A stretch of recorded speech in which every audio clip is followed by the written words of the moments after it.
Olá pessoal, tudo bem? Meu nome é Wesley, eu sou médico da atenção básica e hoje eu vou ajudar vocês a preencherem adequadamente o PEC. Quando a gente vai preencher o PEC, a gente vai iniciar primeiro por essa tela com o usuário e a senha, e a primeira coisa que a gente vai ver ao entrar no PEC é a lista de atendimentos. Aqui não tem nenhum paciente cadastrado, então eu vou passar o passo a passo de como cadastrar esse paciente. Primeiro você vai adicionar o cidadão, vai colocar o nome completo dele, o profissional, e o motivo que trouxe ele à unidade de saúde. Nesse exemplo, a gente vai atender o paciente que chama Wesley e ele veio por uma demanda espontânea para uma consulta com o médico. Ao ser adicionado nessa lateral à direita, o nome e as informações do paciente vão aparecer nesse retângulo abaixo, onde a gente consegue ver as informações do paciente e naquela figura onde tem duas pessoas que está destacada é o ponto em que a gente vai clicar para fazer o atendimento do paciente. Ao clicar nessa figura, vai abrir a folha de rosto do paciente e a gente consegue ver as principais informações desse paciente: o sexo, a idade, o CPF, o cartão do SUS, o nome da mãe e também o motivo que trouxe ele à consulta, que normalmente na triagem vai aparecer destacado abaixo da escuta inicial. No caso desse paciente, ele é um teste, ele é apenas um exemplo. E nas medições, a gente vai conseguir ver nessa tabela à direita tudo que foi feito durante a triagem. Na lateral, há quatro retângulos onde há outras informações do paciente, que caso ele já tivesse passado em alguma consulta, e em alguma consulta foi preenchido, apareceriam ali marcados. Dentro do SAP, que é o nosso sistema de registro, a primeira letra que a gente vê, que é essa letra de subjetivo, é onde a gente vai preencher o relato que o paciente trouxe para a gente. Mas aqui a gente também pode preencher as outras informações que o paciente trouxer, se ele tem alguma doença, se ele não tem, se ele tem alguma cirurgia, se ele tem alguma alergia, onde você pode destacar aqui nesse subjetivo e depois preencher ali naquela lateral à esquerda a alergia específica, ou mesmo quando adicionar o CID, ele vai aparecer ali na lista de problemas.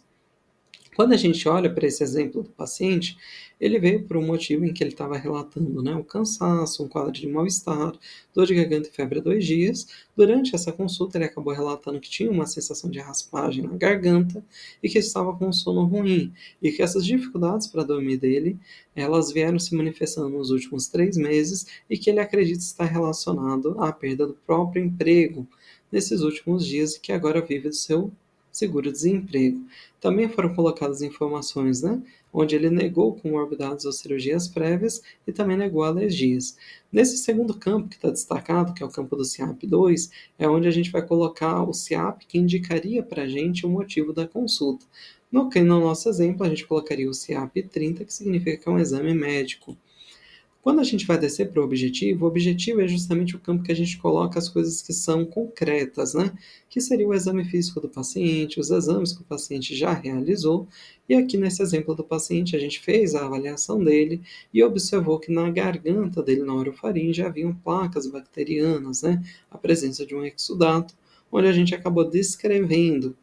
Mais abaixo, a gente vai ver o campo da antropometria, onde esse campo de antropometria a gente vai colocar as informações do paciente. Esse campo ele vai ser bastante importante, principalmente no preenchimento das informações da puericultura, onde a gente vê o perímetro cefálico à direita e é acima, e para o hipertenso, onde a gente vai rever a pressão dele e acabar descrevendo nesses quadrinhos. Mais abaixo, seguindo a ordem das letras, né, a gente entraria no A de avaliação, onde a gente colocaria ali, né, os motivos que nos levaram a chegar a um diagnóstico, né. Então, aqui no exemplo do paciente, que era um paciente que tinha uma dor de garganta, que estava característica de amidalite, os seus achados, né, no exame físico e no relato dele levaram a acreditar que se tratava de uma amidalite. Mas vamos supor que durante esse período em que nós estávamos prestando a avaliação, o paciente ele trouxe outras informações para a gente, como se, por exemplo, se ele estivesse ansioso ou sentindo algum outros sintomas. Nós poderíamos voltar no campo do subjetivo e descrever essas informações. Logo abaixo, quando a gente acabou de chegar a um diagnóstico, a gente tem a opção de colocar um CID. É importante que a gente cadastre ou coloque pelo menos o CID ou o CIAP daquele problema, para que a gente possa, quando finalizar o atendimento, ter tido um motivo para aquela consulta ter ocorrido e quando, caso esse paciente retorne, a gente consiga entender melhor o que trouxe ele. Indo ao P, que é o plano, a gente vai colocar todas aquelas coisas que a gente pode estar realizando para auxiliar esse paciente. Quando a gente fala de um plano, o plano não precisa se reter exclusivamente ao tratamento da doença. Esse plano ele pode ter relação também com os outros aspectos que o paciente trouxe para a gente. Por exemplo, no exemplo que a gente deu, o paciente ele tinha algumas inseguranças, né, por fato de ter perdido o emprego e estar no seu seguro-desemprego. Então, a gente poderia colocar aqui como um plano orientações para esse paciente, por exemplo, aqui no nosso contexto da Bahia, procurar o Cine Bahia, que seria uma forma dele tentar conseguir um novo emprego antes desse seguro-desemprego acabar terminando, né, o seu benefício. Também aqui dentro desse plano a gente pode colocar outras alternativas para o paciente. Vamos supor que esse paciente se manifestou muito ansioso. Eu posso acabar encaminhando ele para o psicólogo e eu posso acabar descrevendo as coisas que eu quero fazer ou que eu pretendo fazer com esse paciente no plano. É interessante que a gente coloque o plano muitas vezes direcionado para aquela queixa que o paciente trouxe também. Então, ali no nosso exemplo, colocar que foi realizada uma antibiótico terapia, entrar com os sintomáticos, que são os medicamentos que vão trazer alívio para aquele paciente. Descendo um pouquinho mais do plano, a gente vai ver as opções que a gente pode estar realizando. Aqui, a princípio, vamos supor que a gente vai entrar com a penicilina benzatina para tratar esse paciente.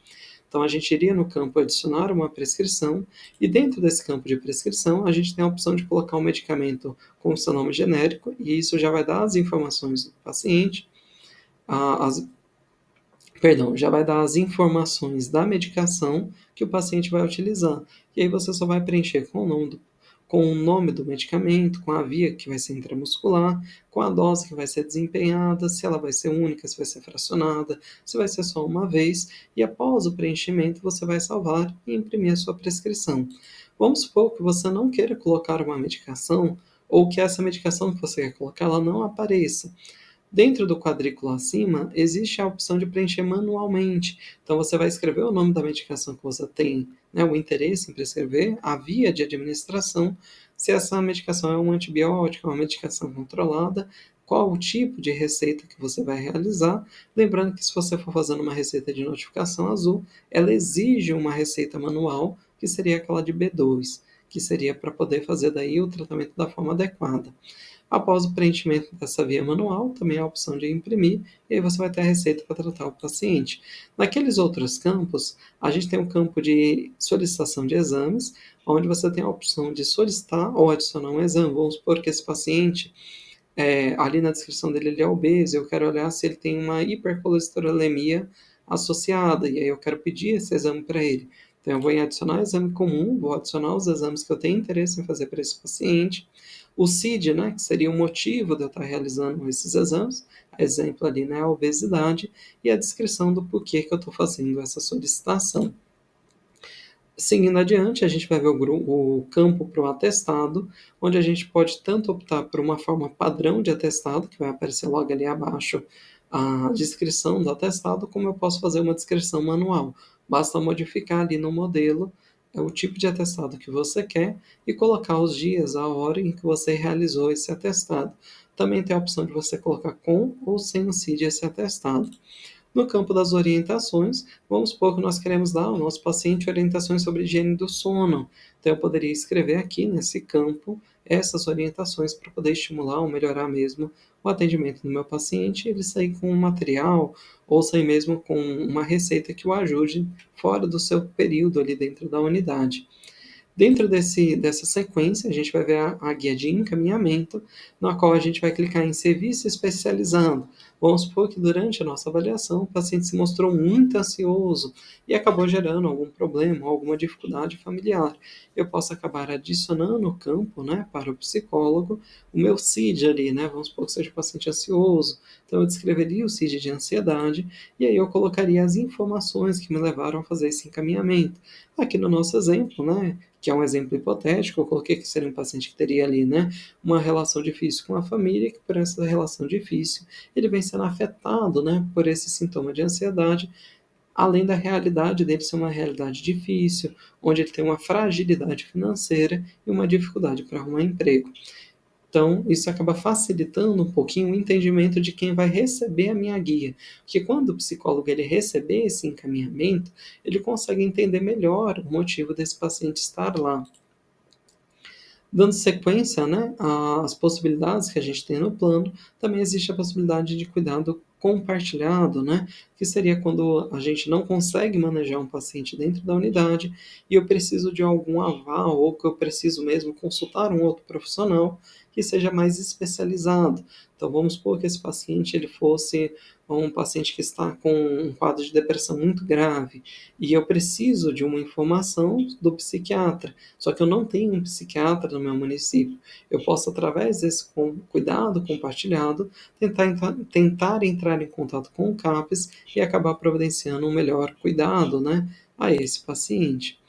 Após esse preenchimento, né, de todo o plano, tudo que a gente fez para esse paciente, a gente vai ir para a finalização do atendimento, onde a gente vai apenas escrever as informações finais ali do paciente, preencher se o paciente realmente esteve, se ele foi embora, se ele precisou ficar em observação, se esse paciente apresentava algum tipo de situação em que eu precisasse fazer uma ficha de notificação.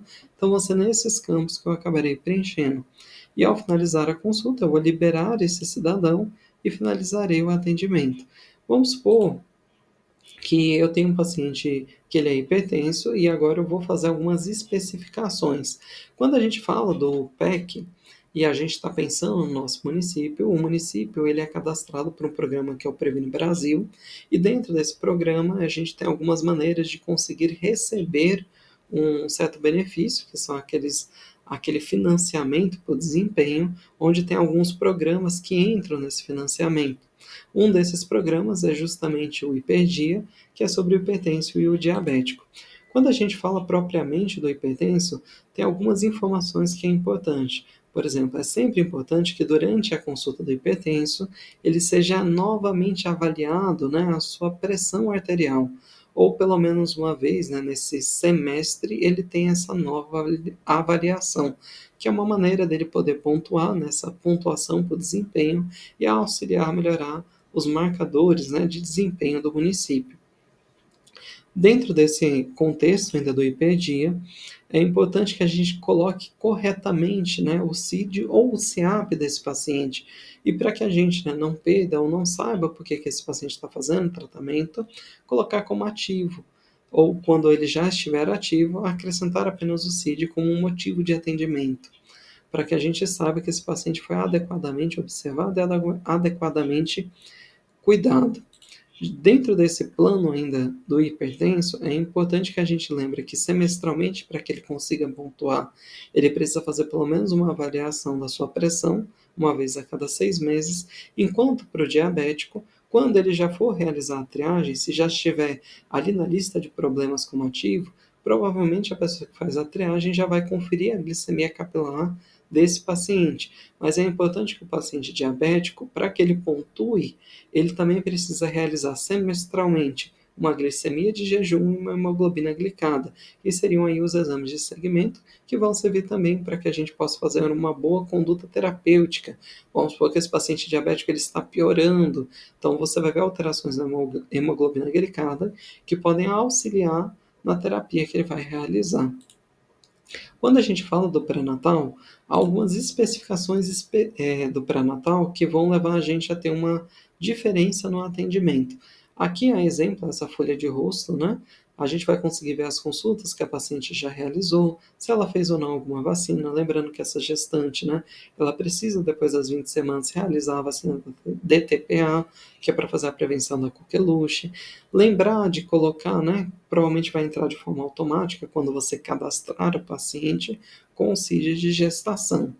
E aí você consegue também ter um olhar para aqueles exames do paciente e o que ele realizou. Já no subjetivo desse paciente, você vai colocar as informações que trouxe a paciente, mas você também vai ter que lidar com a expertise do profissional, porque ali você vai direcionar as suas perguntas, né, da gestação específicas daquela condição. Se tem ou não alguma infecção associada, se apresenta ou não algum problema de saúde, se tem mais de uma gestação, se é a primeira, se teve algum agravo, se teve alguma perda, se é alérgica, se tem alguma doença, e também as informações do próprio segmento da gestação, em que etapa daquela gestação, em que semana gestacional esse paciente se encontra. Ali, pelo mesmo motivo, né, você pode colocar ali no CIAP2 o CIAP de gestação, né, que seria o W78. Dentro do objetivo, Aí entraria, né, o exame físico daquela gestante e as informações que foram coletadas, como, por exemplo, também a altura uterina, o batimento do bebê, se os movimentos do bebê estavam adequados ou não, ou se essa paciente apresentava algum tipo de dinâmica, se ela estava entrando em trabalho de parto ou não estava entrando. E uma especificação da gestação é que a gente vai ter esse campo de pré-natal, que ao clicar nesse campo, ele vai manifestar ali as informações da paciente, se é uma gestação única ou gemelar, se a idade gestacional dessa paciente está adequada, você pode clicar ali no campo à direita, né, das medições, para poder estar enxergando, né, se o tamanho da altura uterina está adequado ou não. Também é importante que toda gestante tenha a sua DUM, né, a data da última menstruação cadastrada, para que o próprio sistema possa gerar uma data, né, de idade cronológica dessa paciente e a gente consiga fazer um acompanhamento de acordo com essa semana de gestação. Também tem campos para que a gente preencher sobre edema ou mesmo a movimentação do bebê, que podem guiar um pouquinho o nosso segmento da gestação. No campo de avaliação, seria o campo que a gente descreve, né, qual é a gestação dessa paciente, por exemplo. Ali era uma primigesta, então uma gestação de risco habitual, onde essa paciente não tinha nenhum fator de risco e as vacinas que ela precisa realizar nesse período da gestação já foram realizadas. Como a gente preencheu automaticamente, né, aquele campo do pré-natal, aqui o SIAP e o CID eles vão se manifestar de forma automática. E a gente vai colocar no plano as medidas que foram realizadas naquele pré-natal. Se foi realizada alguma orientação específica, se foi solicitado algum exame, se foi solicitado ou não alguma conduta específica à gestação, iniciado ou não alguma vitamina ou tratamento para aquela gestante, ou outra especificidade daquela própria paciente. A finalização, quando a gente preencher o PEC, a gente tem um campinho que chama retorno para cuidado continuado. É interessante que a gente preencha esse quadrículo para manter, né, a impressão de que nós mantemos esse acompanhamento. E aqui embaixo a gente tem um campo de agenda da consulta. Nesse caso, geralmente quando a gente realiza um atendimento, a gente já pode agendar a próxima consulta diretamente ao final da consulta daquela gestante. Então você coloca o profissional que vai atender essa gestante e a data que ela vai realizar a próxima consulta do pré-natal. Dessa forma, fica mais difícil da gestante acabar perdendo uma consulta e ela já sai orientada ao seu retorno à unidade. Quando a gente fala da puericultura, assim como o pré-natal, a puericultura ela tem um campo específico de puericultura, que ao clicar, você vai pegar e vai conseguir ver se o paciente está ou não em aleitamento, aí você vai descrever, e também para os marcos de desenvolvimento daquela criança, você consegue ter o preenchimento dessas informações. Também é importante que você coloque outras informações, como se aquela criança nasceu com algum tipo de problema, você consegue preencher nesses campos, né, que estão em azul destacado. Logo abaixo, você abrindo os marcos de desenvolvimento, você consegue ver se aquele paciente, ele nas consultas anteriores foi ou não avaliado, e se ele foi avaliado, se aqueles marcos estavam presentes ou não, ou mesmo no dia que você estava realizando os marcos, se você notou que ele tinha ou não os marcos adequados. Também nesse campo a gente consegue preencher o campo da, da puericultura, onde a gente vai colocar o perímetro cefálico do paciente, onde ao acessar as medições a gente consegue ver os gráficos do desenvolvimento da criança, como o peso, a altura e mesmo o crescimento cranial. Quando a gente entra nas especificações aqui da criança, você também tem um módulo onde você pode colocar sobre os marcadores de consumo alimentar. Embora ainda não seja algo obrigatório, é interessante que a gente faça um acompanhamento nutricional por conta dos casos de desnutrição ou mesmo de alimentação inadequada que são fornecidas à criança, tá bom? Dentro desse campozinho ainda da vacinação, isso dá para acessar em qualquer pessoa, mas a gente acaba usando isso muito mais para avaliar se a criança fez ou não as vacinas. Aqui no nosso exemplo, coloquei uma criança que não realizou, né, ou no caso, né, não foi preenchida essas vacinas, e vamos supor que ela tem o cartão dela que está adequado, ela veio de outro município, e você quer cadastrar essas medicações, né, essas vacinas que já foram realizadas. Dentro desse campo de transcrição da caderneta, você tem a opção de colocar a data, o lote da medicação que costuma estar anotado na própria caderneta, o fabricante que realizou aquela vacina e com observação, colocar onde foi realizado, como foi realizado, se foi você mesmo que realizou, e assim ir preenchendo essa lista. Dentro do campo de cadastro do cidadão, aqui sai um pouquinho da questão de criança, isso é mais para um conceito geral. Vamos supor que nós temos um paciente que tinha alguma informação errada. O nome estava escrito errado, o CPF errado, ou o cartão do SUS errado. A gente tem um campo ali, né, que chama Cadastro do Cidadão e a opção de atualizar o cadastro. Quando a gente entra nessa opção de atualizar o cadastro, a gente pode colocar, né, reescrever novamente, né, as informações do paciente e ao final dessa tela teria a opção de salvar. Ao